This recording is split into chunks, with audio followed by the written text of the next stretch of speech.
Swami Prabhu Ki Jai. Grantaraj Srimad Bhagavatam Ki Jai. Shri Chaitanya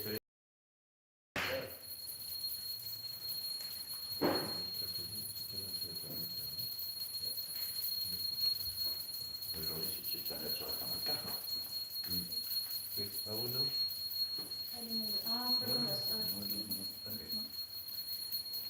Jaya Jaya Shri Chaitanya Jaya Nityananda Jaya Jaya Shri Chaitanya Jaya Nityananda Jaya Jaya Shri Chaitanya Jaya Nityananda Jaya Jaya Shri Chaitanya Jaya Nityananda Jaya Dvaita Chandra Jaya Gura Bhakta Vrinda Jaya Dvaita Chandra Jaya Gura Bhakta Vrinda Jaya Dvaita Chandra Jaya Gura Bhakta Vrinda Jaya Dvaita Chandra Jaya Gura Bhakta Vrinda. Okay.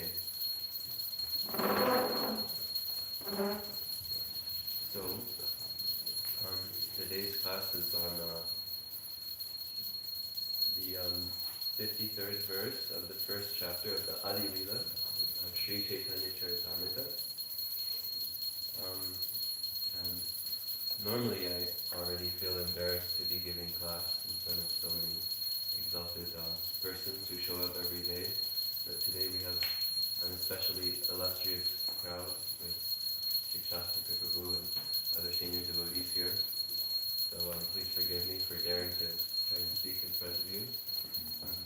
And I pray that may have the blessings of everybody assembled, that I can say something positive and beneficial and faithful to our lineage of teachers. So I'll just begin with an invocation to invoke the blessings of the Supreme Lord upon that we may be able to speak and also learn something beneficial from this class. Om Namo Bhagavate Vasudevaya. Om Namo Bhagavate Vasudevaya. Om Namo Bhagavate Vasudevaya. Om Namo Bhagavate Vasudevaya. Om Namo Bhagavate Vasudevaya. Om Namo Bhagavate Vasudevaya. Okay, so we'll start by reading the verse that's on the board here.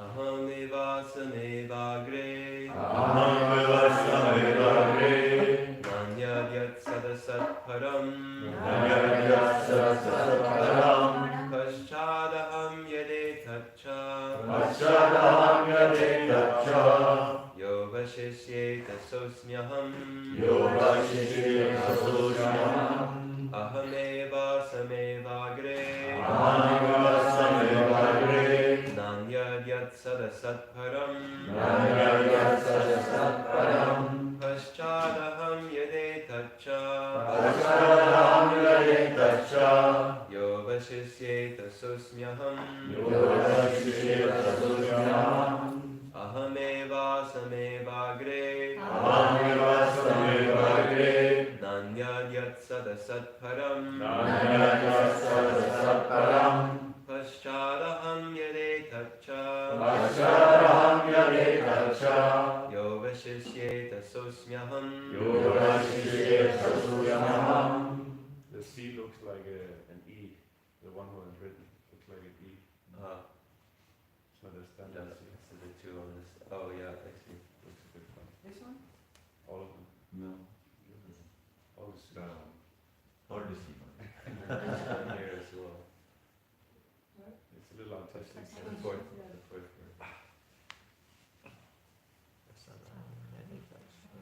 Please go ahead and chant. Evasamevagre. Aham-vivasamevagre Nanyadyat-sadasat-param. Nanyadyat-sadasat-param Paschadaham yadetacha. Paschadaham yadetacha Yo vashishyeta sosmyaham Sosmyaham. Yogavasishyeta Ahamevasame vagre Nanyadyat asatparam Paschadaham yadetacha Yovashishyeta sosmyaham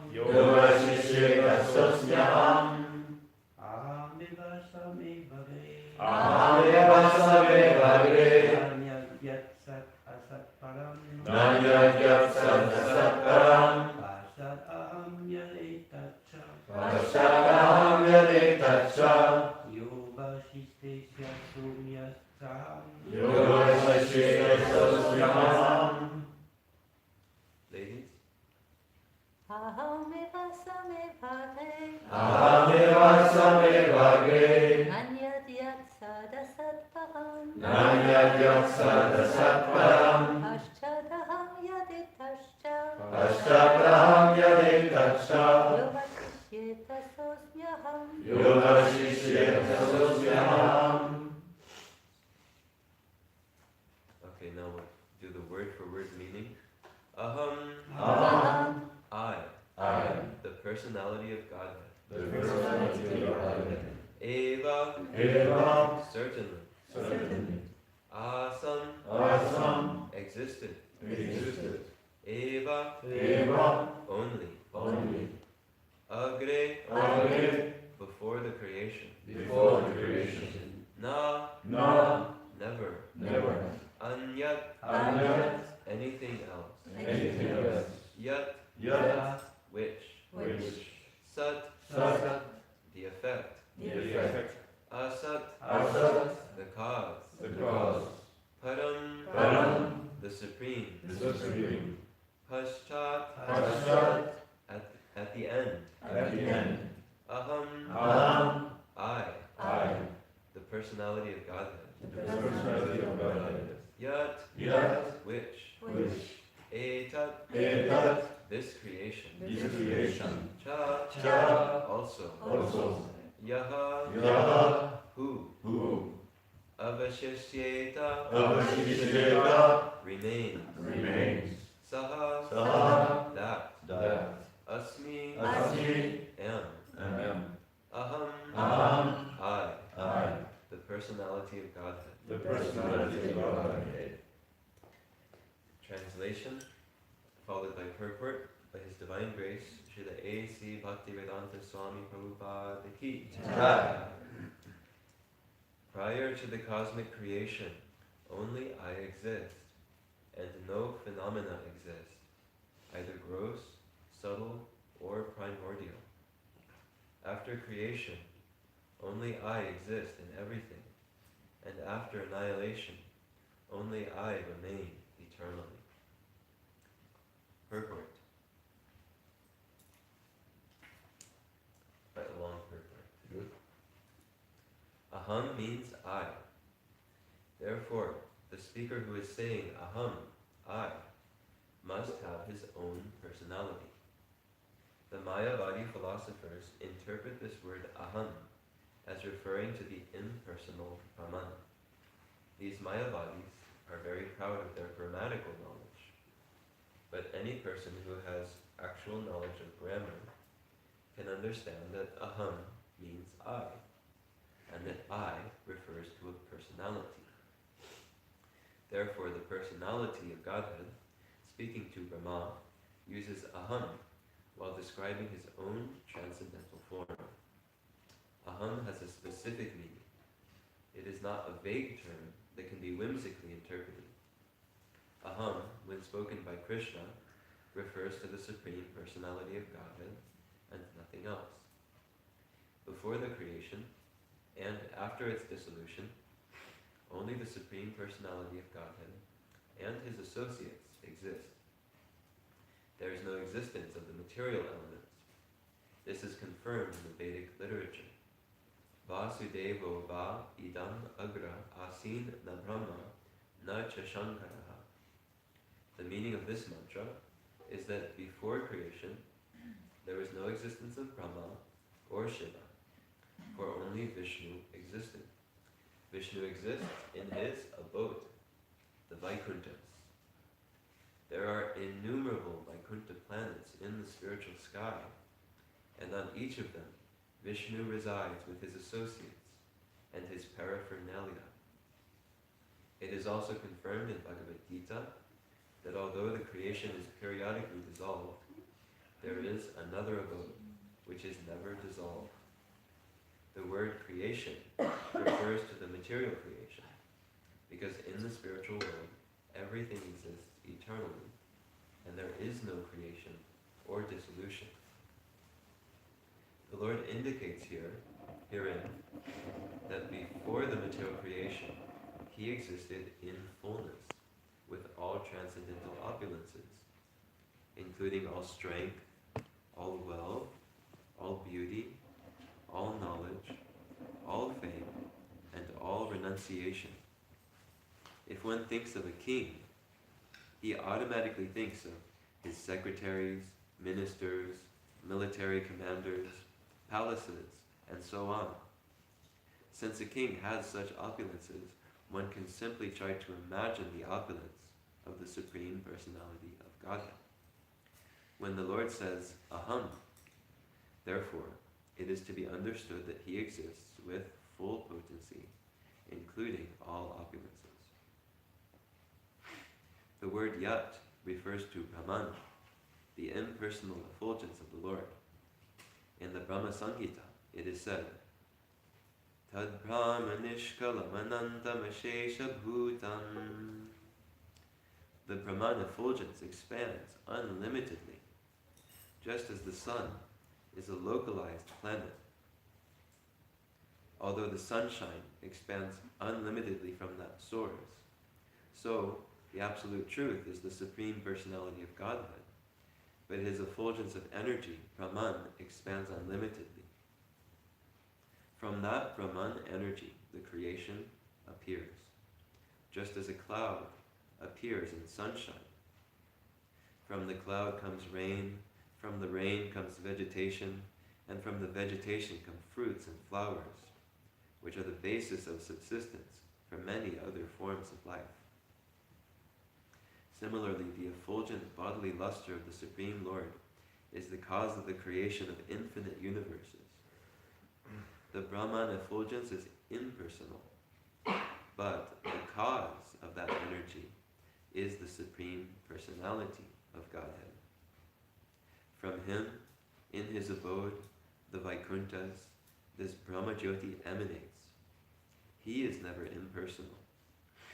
Since they cannot understand the source of the Brahman energy, impersonalists mistakenly choose to think this impersonal Brahman the ultimate or absolute goal. But as stated in the Upanishads, one has to penetrate the impersonal effulgence to see the face of the Supreme Lord. If one desires to reach the source of the sunshine, he has to travel through the sunshine to reach the sun and then meet the predominating deity there. The Absolute Truth is the Supreme Person, Bhagavan, as the Srimad Bhagavatam explains. Sat means effect, Asat means cause, and Param refers to the ultimate truth, which is transcendental to both cause and effect. The cause of the creation is called the Mahat Tattva, or total material energy, and its effect is the creation itself. But neither cause nor effect existed in the beginning.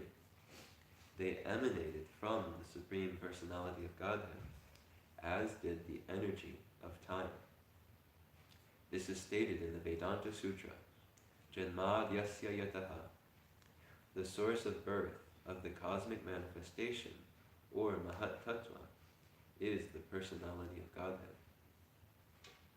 This is confirmed throughout the Srimad Bhagavatam and Bhagavad Gita. In Bhagavad Gita 10.8, the Lord says, Aham sarvasya prabhava. I am the fountainhead of all emanations. The material cosmos, being temporary, is sometimes manifest and sometimes unmanifest. But its energy emanates from the Supreme Absolute Lord. But before the creation, there was neither cause nor effect. But the Supreme Personality of Godhead existed with his full opulence and energy. The words Paschadaham indicate that the Lord exists after the dissolution of the cosmic manifestation. When the material world is dissolved, the Lord still exists personally in the Vaikunthas. During the creation, the Lord also exists as he is in the Vaikunthas, and he also exists as the Supersoul within the material universes. This is confirmed in the Brahma Samhita. Goloka eva nivasati. Although he is perfectly and eternally present in Goloka Vrindavan, in Vaikuntha, he is nevertheless all-pervading, Akilatma Bhuta. The all-pervading feature of the Lord is called the Supersoul. In Bhagavad Gita it is said, Aham Kritsnasya Jagata Prabhava. The cosmic manifestation is a display of the energy of the Supreme Lord. The material elements, earth, water, fire, air, ether, mind, intelligence, and false ego, display the inferior energy of the Lord. And the living entities are his superior energy. Since the energy of the Lord is not different from him, in fact, everything that exists is Krishna in his impersonal feature. Sunshine, sunlight, and heat are not different from the sun, and yet simultaneously they are distinct energies of the sun. Similarly, the cosmic manifestation and the living entities are energies of the Lord, and they are considered to be simultaneously one with and different from him. The Lord therefore says, I am everything, because everything is his energy and is therefore non-different from him. Yo vishisyeta sosmyaham indicates that the Lord is the balance that exists after the dissolution of the creation. The spiritual manifestation never vanishes. It belongs to the internal energy of the Supreme Lord and exists eternally. When the external manifestation is withdrawn, the spiritual activities in Goloka and the rest of the Vaikunthas continue, unrestricted by material time, which has no existence in the spiritual world.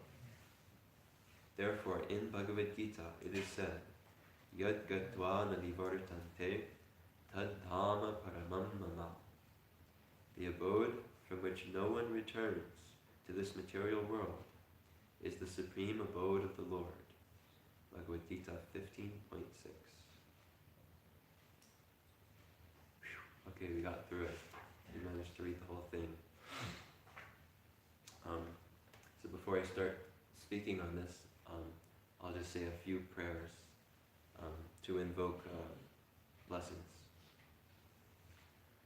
Om Ajnana Tibirantasya Jnananjana Shalakaya Chakshurun Militam Yena Tasmai Shri Gurave Namaha Nama Om Vishnu Padaya Krishna Prasthaya Bhutale Srimate Bhakti Vedanta Swamin Niti Namine Namaste Saraswati Deve Gauravani Pracharine Nirvishesha Shunyavadi Paschatya Desha Dharine Jaya Shri Krishna Chaitanya Prabhu Nityananda Shri Advaita Gadadhara Shri Vasadi Gaura Bhakta Vrinda Hare Krishna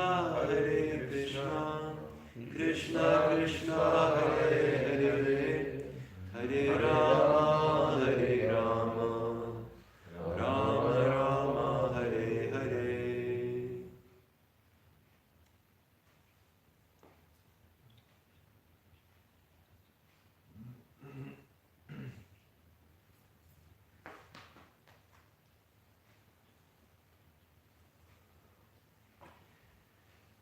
Okay, so the verse that we just heard today, actually I'll repeat the verse itself since it's been so long since we read it. Prior to the cosmic creation, and this is the Supreme Personality of Godhead speaking. Prior to the cosmic creation, only I exist, and no phenomena exist, either gross, subtle, or primordial. After creation, only I exist in everything, and after annihilation, only I remain eternally. So this verse is a string of verses from the second canto of Srimad Bhagavatam. It's one in a string, and it's quoted by Krishnadas Kaviraj Goswami in this first chapter of Chaitanya Charitamrita, as he's kind of making a philosophical thread, and he's presenting it as evidence of a statement that he made earlier, how the Supreme Personality of Godhead, Swayam Bhagavan, taught Lord Brahma and made himself realized. Lord Brahma being actually the first created being within the universe. And he was empowered by the Supreme Lord to actually be able to go on creating the rest of the universe from the raw ingredients that the Lord had provided. And he taught him Veda. He taught them all the knowledge, basically all the knowledge that there was to know. He was the first created being, and he was the only teacher that anybody coming after was going to have. So he really needed to have all the knowledge to be able to teach everybody everything that they needed. And so all of that knowledge is contained in the Vedas, which are the ancient scriptures of India that previously were passed down just through sound vibration, and but prior to this age, they were composed in writing by Vyasadeva, understanding that people in this age would not have the capacity to simply hear and remember, so they needed to have written references for everything. And this is a special verse because this is actually the first verse of the Chatur Shloki of the Srimad Bhagavatam. Chatur Shloki means 4 verses which encompass the essence of that text.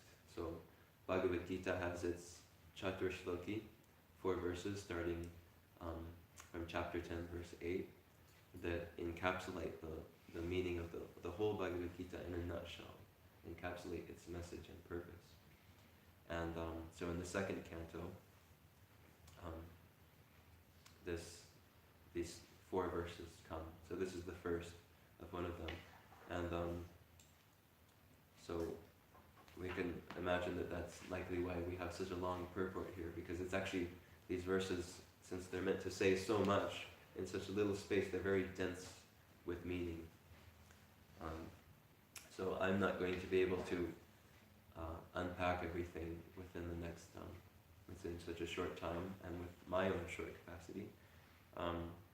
But we'll try and say a few things to kind of at least scratch maybe the surface and maybe a little bit under the surface if we can. So would anybody like, okay, one of the important words in this verse is aham, which means I. It's the Sanskrit word for I. Just like in English we say I, in French we say je. Would anybody like to count how many times the word aham comes in this verse? Who can tell me how many times? 3 times. 3 times. So it comes 3 times in this verse, which gives indication that it's a pretty important word in this verse, if it's coming 3 times. And so Prabhupada begins his purport talking about the meaning of this word aham. And we know just through common sense that the word I indicates a person speaking. In English, the word I is the first person personal pronoun. It means if I say I, I'm talking about myself.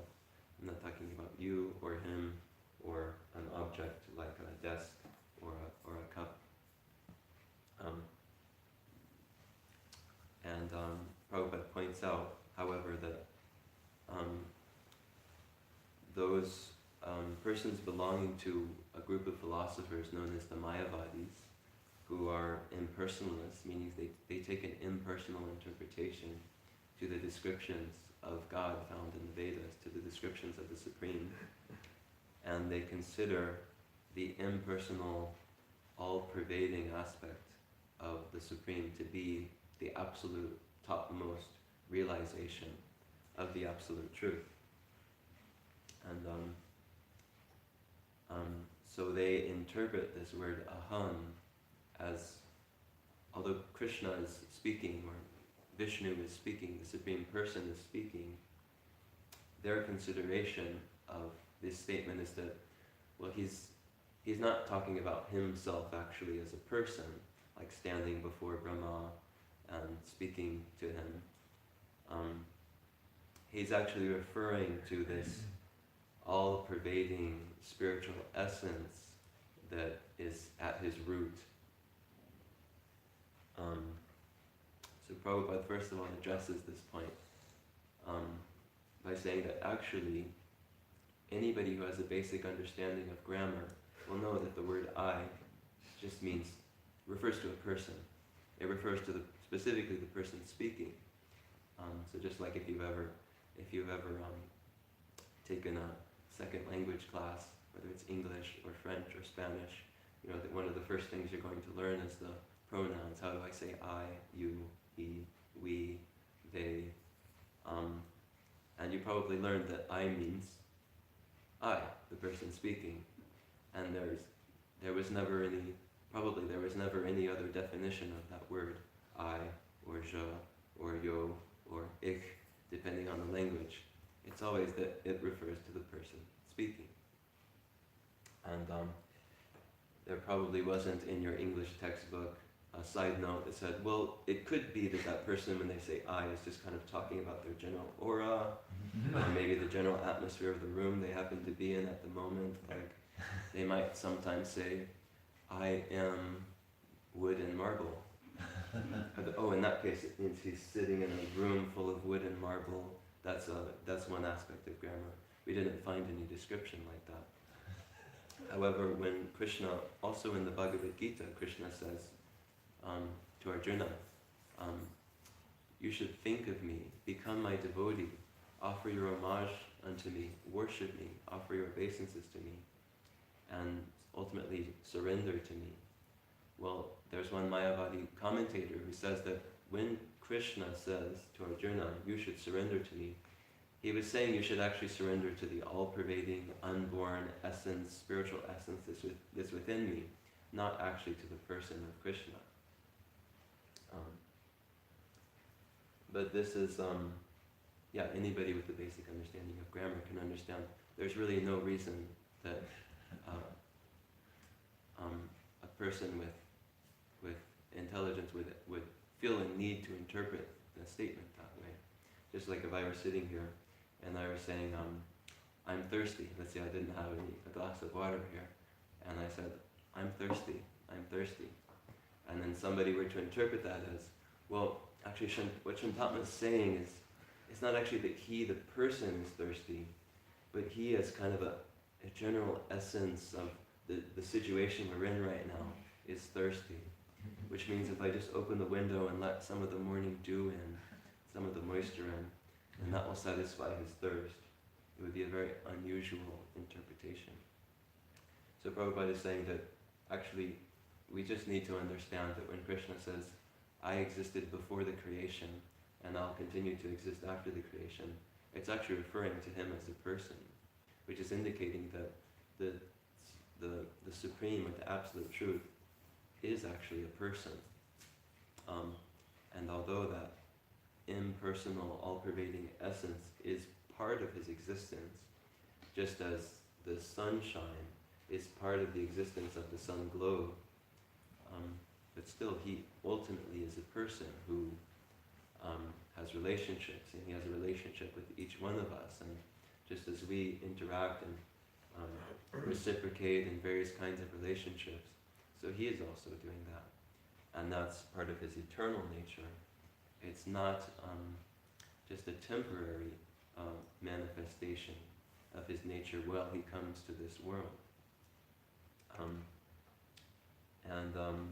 This tendency to use grammar, kind of grammarian logic to justify interpreting things in unusual ways in the scriptures.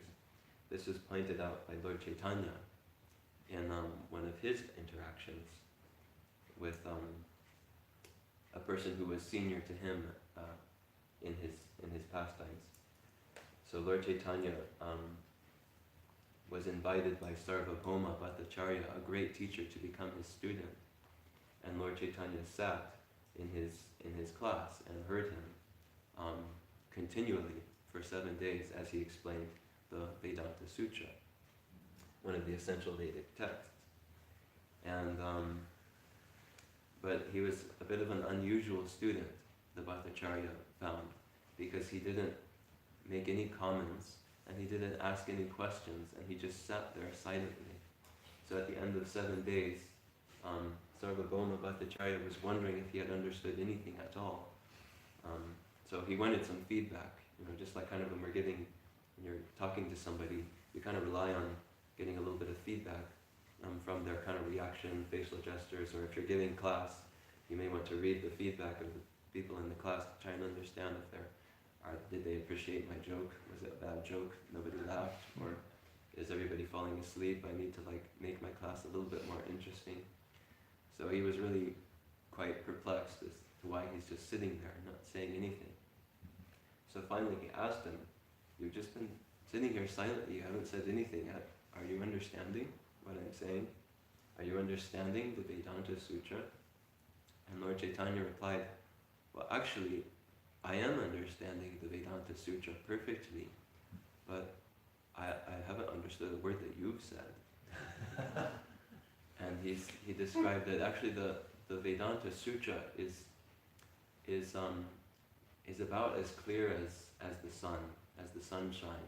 It's about as clear and self-evident as the sunshine in terms of its meaning. But I find that your descriptions are actually like a dark cloud that are coming across the sky and covering the sun. Imagine if you're the greatest teacher, and one of the most esteemed teachers, not only in his town but perhaps larger in India. But and your student says, "I understand the subject perfectly, but what you're saying doesn't make any sense." And that what is that dark cloud of Sarvabhauma Bhattacharya's teachings? It's this tendency that we're hearing about here, that I actually go into the Vedic literatures with a bias of my own, and based on that bias, I use grammar, various aspects of grammar and logic and reasoning, to kind of twist things to fit my conclusion. So that brings us to an important question. Why would Mayavadi philosophers, or why would impersonalists be so inclined to make these kinds of interpretations if it seems really clear the word I refers to the person speaking? Why? What would be the reason for interpreting so variously? Or what might that bias be that's causing them to have that inclination? And Prabhupada essentially explains in many different places in his teachings that there is a way in which we may have a difficult time understanding that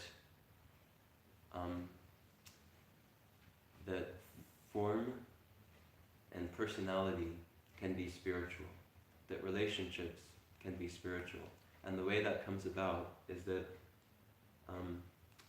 as one goes about one's life trying to make a happy life for oneself in the material world, it's not a very good equation actually, because everything within this material world is temporary, and we're not looking for temporary happiness. We're looking for happiness which goes on and doesn't end, doesn't leave us feeling cold, doesn't hang us out to dry. And but the things of this world can only provide us with a temporary sensation of pleasure, temporary experience of some kind of pleasure. And even that pleasure itself is limited, and maybe it sometimes comes with disappointments packaged along with the pleasure that we feel. And so Krishna in the Bhagavad Gita, he certifies this world actually as a place which is both temporary and it's full of miseries. So it's not a place where living entities can actually succeed in the end at being happy. And so when a person over the course of their life starts to dawn on them, they start to realize, actually this isn't a place where I'm finding any success fulfilling my aspirations to become happy.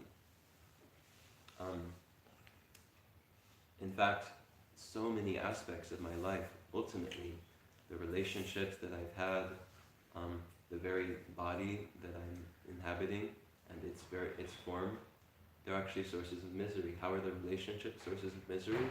Because we put so much hope in them, and then they often come to an end, or they may start out as a very loving affair, and then they may end as a feud or a fight, and with many bitter feelings involved.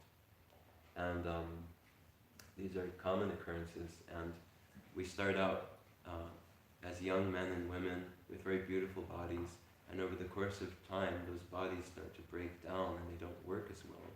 And now I look in the mirror and I find that I'm not looking as beautiful as I was before.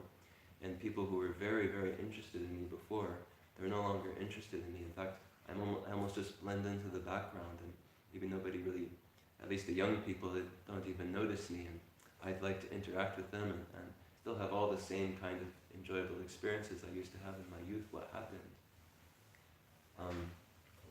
So these are just a couple of examples. Plastic surgery.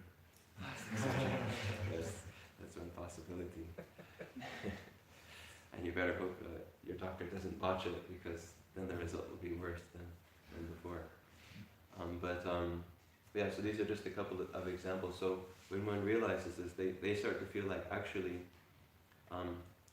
the various forms and relationships and personal existences in the material world, they're actually causing me so much pain. I want to go beyond this. I want to search something higher. I want to search my inner essence. I want to seek out spiritual life. I've heard, here and there, that actually at heart we're really spirit. We're not matter. So I can actually transcend all of this. And I want to get in touch with my real spiritual nature.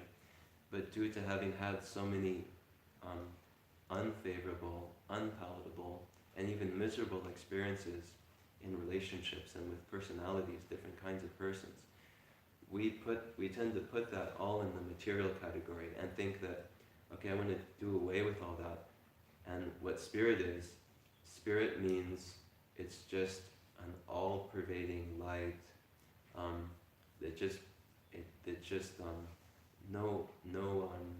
no sadness, no unhappiness, an all-pervading energy that's just going to give me complete peace and make me feel like everything's okay. And so we tend to think that form and personality are opposed to spirit. But actually, if you analyze it, it's based on aversion that has come about because of our relative material experiences. And the example that we can give, that Prabhupada often gives, is the example of a person who falls ill and has to spend many weeks, perhaps even many months in the hospital. That's how sick they are. They're staying in the hospital. And in a sick condition, activities that would usually be a source of pleasure become a source of pain, like when they have no appetite, and just the thought of eating it just seems like work, and we're not able to get pleasure from the food that we're eating. We're not able to get pleasure from exercising. And so in the hospital living like this, obviously you still have to eat though to maintain the body, so the nurses will make you continue to eat, but it's an unpleasant experience. And they may force you to do some exercise to keep the body from becoming out of shape, but it's not pleasant. So then, in that condition, this person may think, okay, you know what I'm going to do? As soon as I recover my health and feel better, from then on, I'm never going to eat anything. I'm never going to exercise anymore. I'm just going to sit and be happy. But what they don't understand is that actually when you come out of the sick condition, then your taste for all these things returns. Your taste for exercising, going out and playing tennis, and your taste for going and having some pizza or lasagna, it returns. And that actually the pleasure comes back into these experiences. So actually that's like our material condition. Being in the material condition is like being in a diseased condition. We try to enjoy relationships and various kinds of experiences in this world, but they're all of a miserable nature. And so if we make a rash kind of judgment about this, we think, okay, when I become spiritual, I'm just going to give up all form and all personality, and then I'll finally be happy. But actually, when we transcend the material nature and return to our original spiritual nature, we actually can find that there is a spiritual world where all these things we were looking for happiness from, like loving relationships with others, and we all have our different individual personalities and forms, and I dress this way, and she dresses that way, and he dresses that way, and these nice qualities make us unique. We find that in the spiritual world, all of that is very pleasurable. So it returns to its natural condition. And so this is the bias that causes impersonal philosophers to make this rash judgment that, okay, when Krishna says, surrender to me, or that when he says that I existed before the creation and I'll continue to exist after its dissolution, it can't be referring to a person. They can only conceive a person can't exist eternally. There's no way that the Supreme is an eternal person. So then he must be referring to Brahman. He must be saying, I, Brahman, the all-pervading spiritual light, I exist eternally before the creation and after the dissolution. And it's unto me that you should surrender.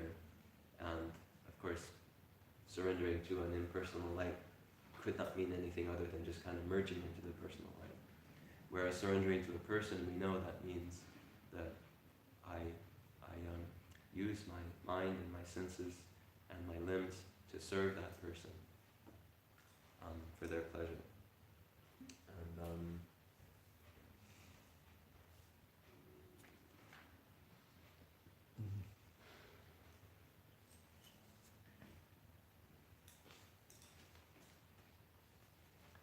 so what does that surrender look like? If Krishna in the Bhagavad Gita, when he says surrender unto me, he's not referring to an all-pervading, impersonal, spiritual light, but he's actually referring to me, Krishna the person. Then what does that surrender look like? Well, Lord Chaitanya appeared to teach us that very thing. What does it mean to surrender to Krishna? And Lord Chaitanya is actually Krishna himself. Because Krishna thought, how can I best teach people how to engage in devotional service? And he had the moment where he thought to himself, you really can't teach something to somebody if you haven't done it yourself. If I wanted to, even though I've never hardly done any yoga over the course of my life, I could advertise yoga classes, like Shantatma is going to give a yoga class in the yoga hall today at 5 p.m. And people might show up, but then after a few seconds, they'll realize I really don't know what I'm doing. I don't have anything to give them. So if you actually want to become a yoga teacher, you have to start by doing yoga yourself. Then after some time, you can take a yoga teacher training course, and they're going to verify that you actually have done yoga and you know what you're doing. So Lord Chaitanya thought, how can I teach devotional service if I'm not doing it myself? It's going to be kind of hard. So he comes as Lord Chaitanya, just to teach us how to engage in devotional service. And the primary practice that he teaches us is the chanting of God's names, the chanting of Krishna's names. And the names of the Lord have many different qualities, but one of their qualities is Chaito Darpana Marjanam. They cleanse the mirror of the heart. And So by chanting the holy names regularly, every day, then the mirror of the heart is gradually cleansed. And when a mirror is cleansed of dust, then you can clearly see who you are by looking in that mirror. And so by this chanting of Hare Krishna, Hare Krishna, Krishna Krishna, Hare Hare, Hare Rama, Rama Rama, Hare Hare, we can cleanse our heart of our various kinds of biases and misconceptions that we may be bringing into our attempt at spiritual understanding based on our various kinds of positive and negative experiences we've had over the course of this lifetime, previous lifetimes, subtly also influencing that. And then we can make ourselves a blank slate to receive the truth of the Supreme, actually from the Supreme. Because ultimately, seeing as the Supreme is a person, the only way you can understand him is if he chooses to reveal himself to you. Just like we can see even with the persons we have friendships with or various kinds of relationships with, we can't force even an ordinary living being to reveal themselves, to reveal their heart to us, reveal their hopes and fears, their likes and dislikes. So even on an ordinary personal level, we can't do that. What to speak of a supreme person? We certainly can't. We can't force a supreme person to reveal himself to us. So by cleansing our heart, we can come closer to this mood of let me just be a blank slate and let the Lord reveal to me what He wants me to do. Let Him reveal to me the reality, the absolute truth, as He's sending it down through the lineage of teachers, as He's sending it through the Bhagavad Gita and the Srimad Bhagavatam. And if we open our heart to this, then we'll be able to know the absolute truth in full without any doubt. And so for that surrender that Krishna is speaking of, by following Lord Chaitanya and chanting the holy names of Krishna, we'll be able to attain all the perfection of that surrender. Okay, I'm going to go ahead and end there. And I'm sorry, this is the second time that I ended the class a bit late. Well, I had a lot of reading, this class and the last class I gave. I had a lot of reading, so kind of took up more time in the class. But maybe we could take one or two questions quickly or comments. Or, yes, Prabhu? It's a very good explanation. Why people are Mayavadis. I think but at the same time there's a more deeper, more basic issue that we also have, everyone has to deal with. Why do you become Mayavadi or come to this material world? Because we are envious of Krishna actually. And we want to be Krishna. We don't want Krishna to be the enjoyer. I think that's also it's important to mention that. Because that's something very, very deep. Which, they're not just innocent. We speak about the Mayavadis. In the beginning, Prabhupada would speak about the Mayavadis. Some devotees, they would talk amongst each other and they would say, "Who are these Mayavadis? Have you seen any of them?" But they realized that it's us. I think it's not just out there, and it's because we're envious. We have bad experience, as you say, but we're not innocent. We have this bad experience because we want to be Krishna, but we're not succeeding. And then we just drop it, everything, and say, okay, I didn't succeed in enjoying, so let me become Krishna. It's the really basic anartha we have. I think you understand this, but I just want to bring it forward. Thank you, Prabhu, for adding that. Shikshastakam, Prabhu? saying that this is a lengthy purport.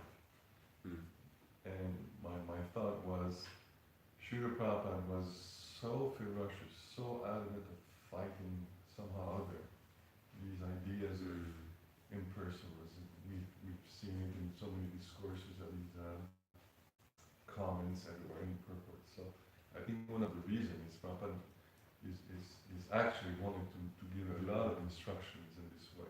So he describes so many things and fights against this, and this is why you receive this pranam mantra. Never say Shashunya Vajra Sakya. So we know that Prabhupada was one of his main characteristics, that he was in the world and he saw that somehow the impersonalism was getting everywhere. It was rampant everywhere in all continents. So I think that in many occasions we'll read Prabhupada saying about, and why is he saying that if you read other Sanskrit texts, the translation of aham is I. Prabhupada is adding the personality of God every time. And you know why he's doing it, of course. So, very nice instructions, and thank you for your explanation. Thank you, Prabhu. Yes?